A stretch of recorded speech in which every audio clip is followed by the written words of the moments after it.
Just make a little video on Bot-Free Group at the moment. What for? Oh, just for social media. No, I don't want it done, thanks. Oh, I'm doing it.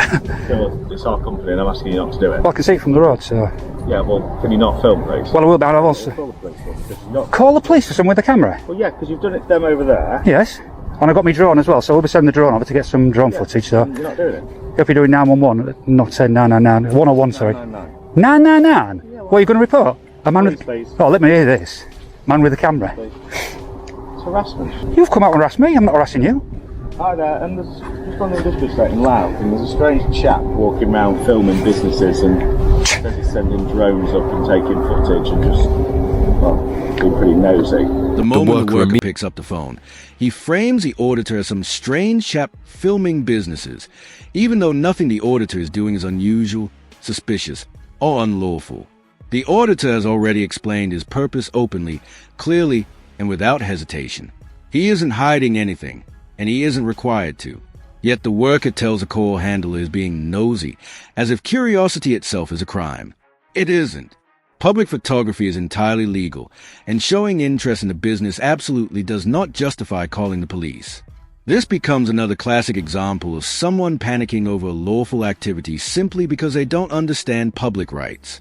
Instead of handling the situation with a bit of knowledge and rationality, the worker instantly escalates it. And then the real problem arrives, the police. They step in with a shocking display of authority, not grounded in law, but driven by emotion. Instead of assessing the situation properly, they rush to manufacture wrongdoing, attempting to push charges that have no legal foundation whatsoever. What should have been a straightforward, harmless interaction quickly turns into a textbook case of ignorance, overreaction, and misuse of police resources. We've been called about somebody matching your description. Absolutely, yeah, I'll give him the video. I'm stood there when he called. I think it's this one that called you, wasn't it?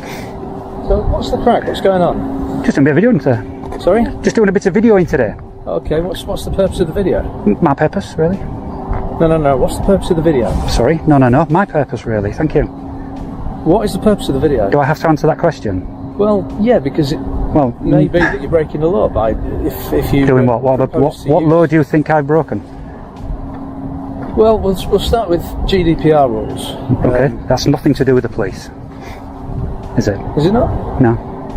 And it isn't anyway, because I'm in public, I can film anything I can see in public, can't I? Yeah, you can film in public, but if you're overflying private premises and videoing stuff that's on there, then that becomes a little bit of an issue. No, incorrect, officer, I'm sorry, you're incorrect.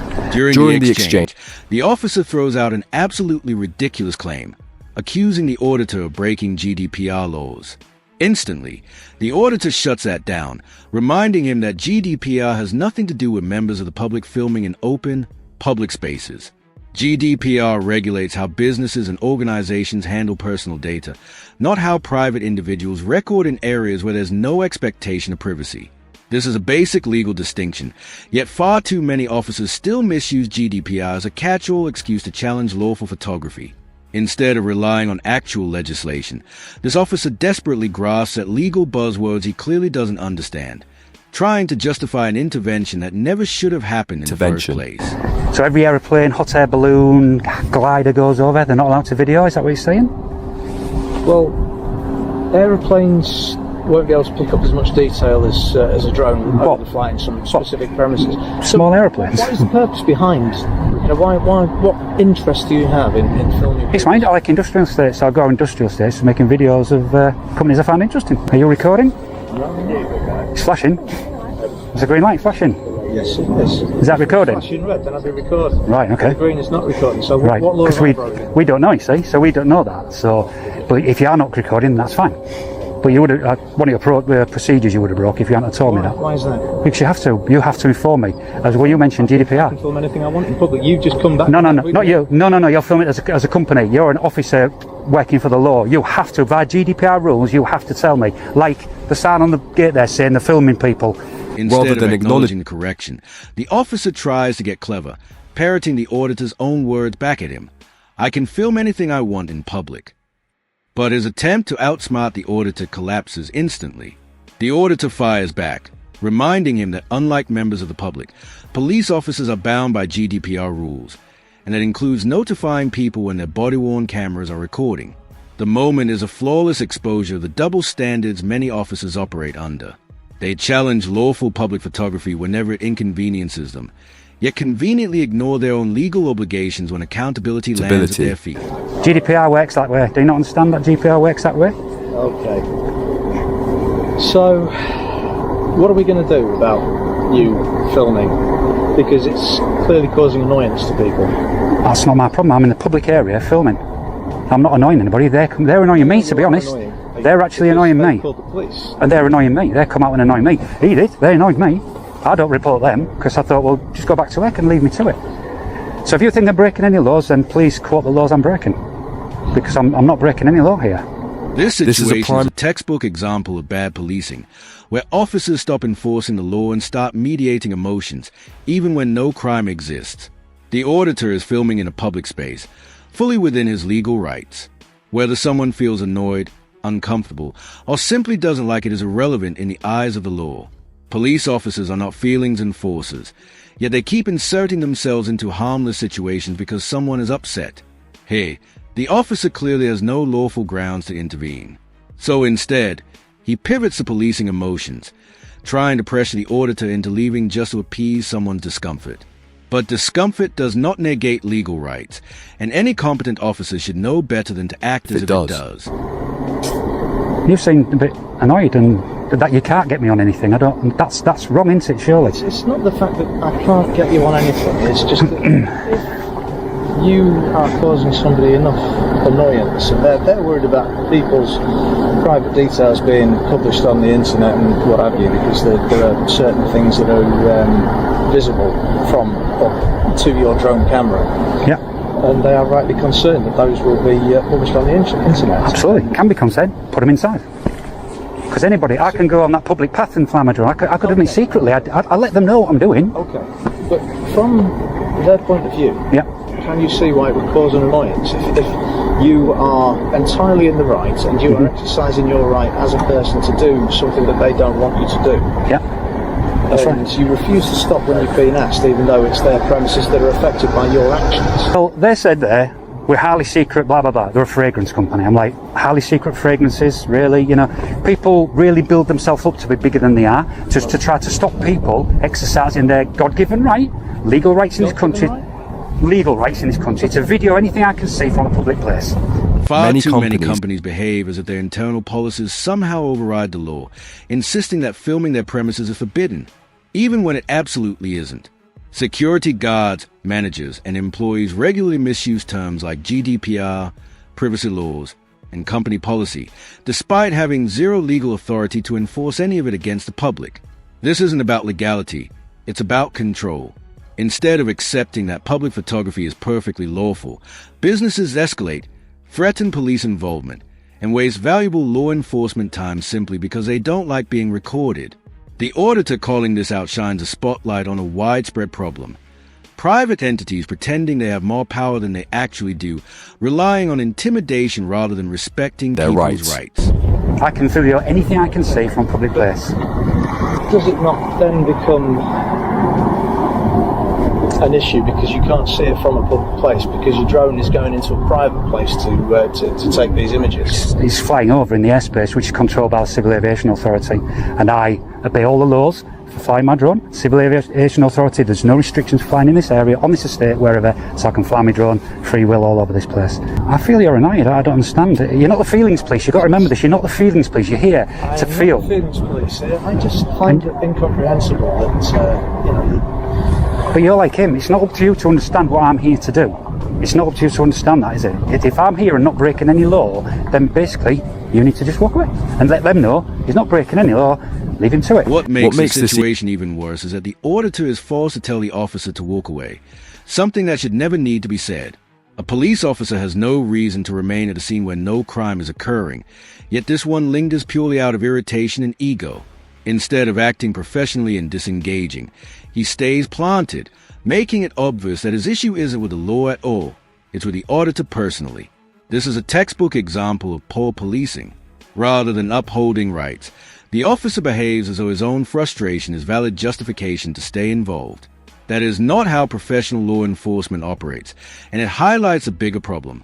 officers policing feelings rather instead than the of law. If a delivery is out in the yard waiting to be picked up, and people's, their clients' details, addresses, and what have you are on display. Tell me this, officer.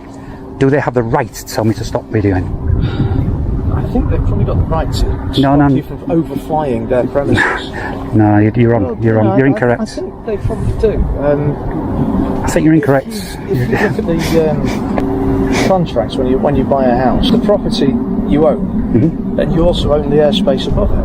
It doesn't stop at the roof of the house. Maybe you do. That's all a bit grey, but... So if you're overflying their property, then that does become a point where... Right. Can you hear in the sky? Sorry? Can you hear in the sky? There's an airplane flying over. Yes, there is. So has he asked him if he can fly over his property? He's gone over his property. Just as the officer pushes his weak argument a little further, reality delivers a perfect rebuttal. A plane roars overhead. The auditor instantly capitalizes on the moment, pointing upward and asking, do they have to ask permission to fly over someone's property? In a single sentence, the officer's entire argument collapses. He has no response, because the answer is painfully obvious. Businesses don't own the airspace above them. And just like aircraft, drones operating within legal height limits don't need permission to fly over private land. The auditor's quick-thinking analogy exposes the absurdity of both the business and the officer trying to control something they have no authority over. It demonstrates, in real time, how flimsy and uninformed their stance truly is, and how the officer never had any legitimate ground to challenge him in the first place. Could have. See, what you're saying is a bit silly. I understand what you're saying. People kind of have this thing, they do own some of it. Can your drone fly at 20,000 I think obviously if they don't want you flying over, like next to their businesses where there's information shown and things like that, I think they're polite, so politely have to stop. Obviously I appreciate you've said it's escalated. If they'd like you to stop, then just want to keep things, Well, what about my thing? So what about me? I've come here to make videos and I want to make the video, so what about my thing? Okay, What about respect for me? You could just please not get any kind of private information involved in that. Well, that's not on me though, that's on them. You can't, if they've left private information out. If you do publish these videos online, Yep. can you make sure that the information is unreadable? I'll do my best if I think it's confidential, but you can't see anything. I'm 30, 40, 50 metres up. I can't even make faces out, you know what I mean? And everybody goes mad about it. It's ridiculous. If a company truly has private or sensitive material, it should be secured properly, not left out in the open and then blamed on anyone who happens to record it. Pointing fingers at a photographer or drone operator for capturing what's visible from a public vantage point is completely misguided. The auditor reinforces this brilliantly, explaining that his drone is flying 30, 40, even 50 meters high, far too distant to capture faces, documents, or any fine details. This only exposes how weak the business's argument really is. Instead of accepting responsibility for protecting their own confidential information, they try to shift blame onto someone acting lawfully. And with no genuine legal foundation to stand on, the officers fall back on hypotheticals, emotions, and what-if scenarios, anything except the actual law. This moment perfectly highlights how flimsy their reasoning is, and how desperate they are to justify an intervention they never had ground for. Actually says. Place. What's your name, sir? I don't get that information out, I'm sorry. Do I need to? Think carefully what you're going to say next. I know there's one answer to this and it begins with N. Sorry, the answer begins with N. N for... No. When I said, do I need to? Well... No, there's not a well, there's no buts to it. It's either a yes or a no. It's open to interpretation. It depends, because if I feel that you've been involved in ASP, then yes you do. ASP? The Police Reform Act. What's ASP? Social behaviour. Antisocial behaviour? Yes.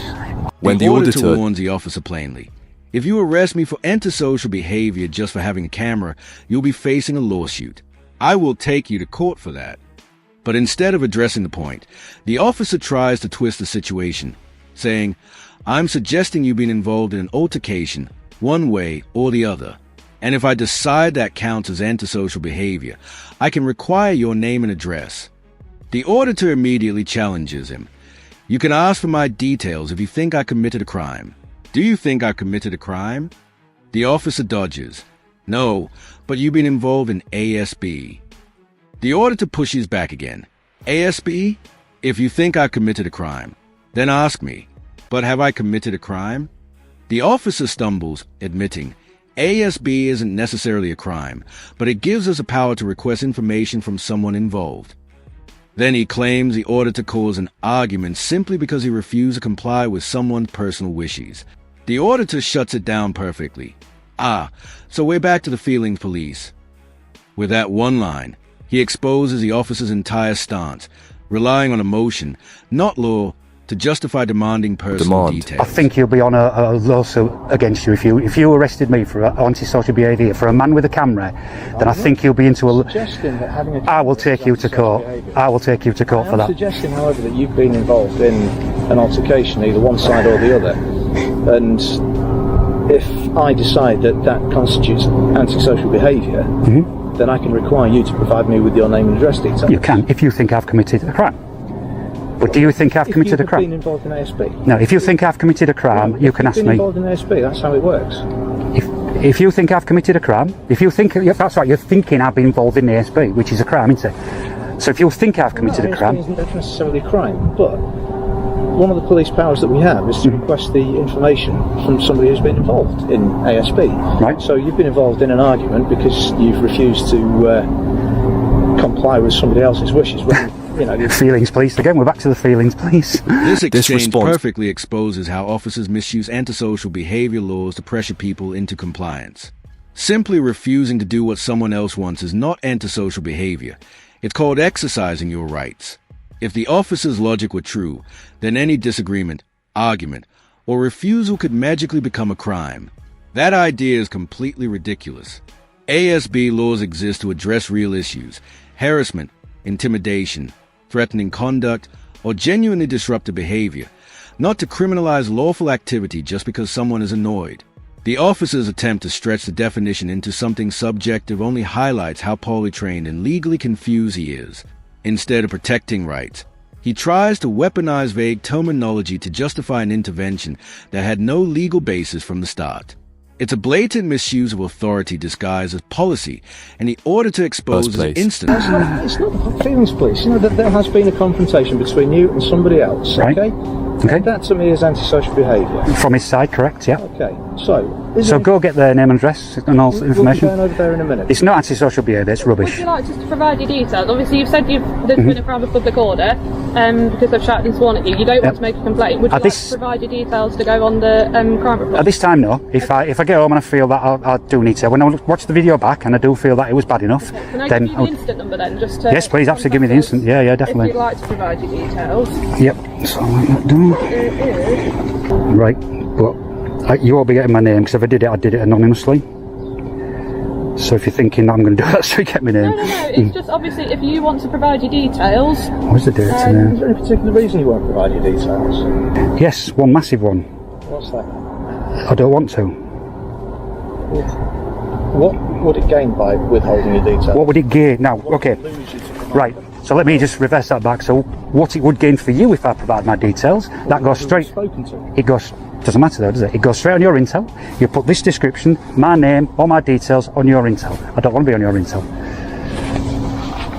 So you're doing nothing wrong. What's the harm? No, you can't use that. No, I have. That's a question. I'm not using it. I'm asking you a question. Well, yeah. Well, you can't say if you're doing nothing wrong. Why don't you give your name? That's just rubbish, isn't it? I don't have to give my name, do I? And I don't want to. It's as simple as that. Fine, you don't want to. But what would be the harm? I've just told you, it'll go on your intel. So it'll go against the incident, it'll go on your intel. I don't want to be on your systems, thank you. Exactly what I say about the recording. The interaction finally ends, but not because the officer realizes mistakes. A second officer had to step in to put a stop to it, and that says everything about how poorly the first officer handled the situation. Throughout the encounter, he demonstrated a complete lack of legal understanding, prioritizing feelings over facts and using every tactic imaginable to pressure the auditor into compliance.